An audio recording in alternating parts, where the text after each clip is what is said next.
Si Pilong, Patago-Tago. Kwento ni Christine Canon, guhit ni Leo Alvarado. At ginawang libro ng Adarna House.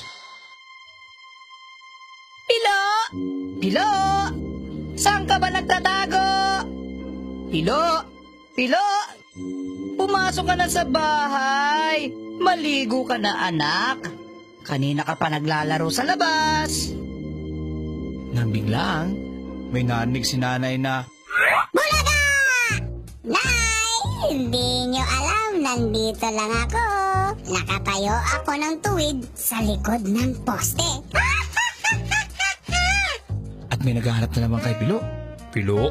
Pilo, saan ka ba naroon? Pilo! Pilo!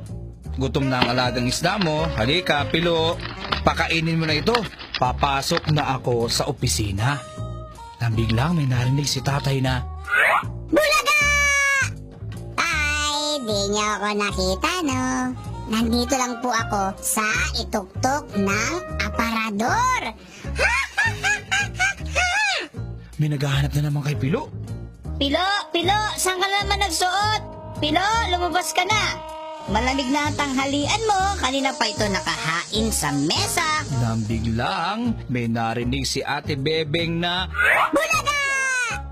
Di mo ako nakita, no? Narito lang ako sa loob ng tambak na labada. may naghahanap na naman kay Pilo. Pilo! Pilo! Nasaan ka pa talaga? Pilo! Kailangan na nating umalis. Nariyan na yung tricycle sa baba. Sige ka, mauuli na naman tayo sa eskwela. Nang biglang may narinig si Kuya Ray na, Bulaga! Di mo ako nakita, no? Nandito lang ako sa gilid ng kama.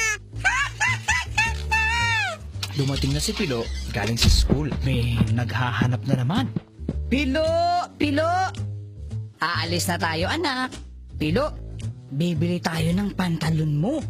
Pupunta sila sa palengke.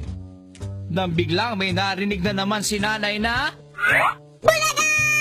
Hindi niyo ako nakita, no, Nay? Nakasiksik lang ako sa gitna ng aking mga laruan. nakarating na sila sa palengke. Hinahanap na naman si Pilo. Pilo! Pilo! Nakapili na ako ng pantalon mo. Pilo! Halika na, isukat mo kung kasya ito sa'yo. Pilo! Pilo! Nasaan ka ba talaga? Pilo! Nag-aalala na ako.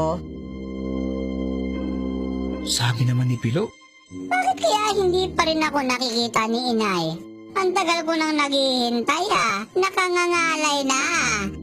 Isang oras na yata akong nakayuko. Sige na nga. Lalabas na ako sa pinagtataguan kong mga damit. hinahanap niya ng hinahanap. Inay! Inay! Inay! Si Pilo pala ay nawawala na sa palengke. Si Pilo ay may narinig na, Bulaga! Pilo! Nandito na si nanay. Akala mo di kita makikita, no?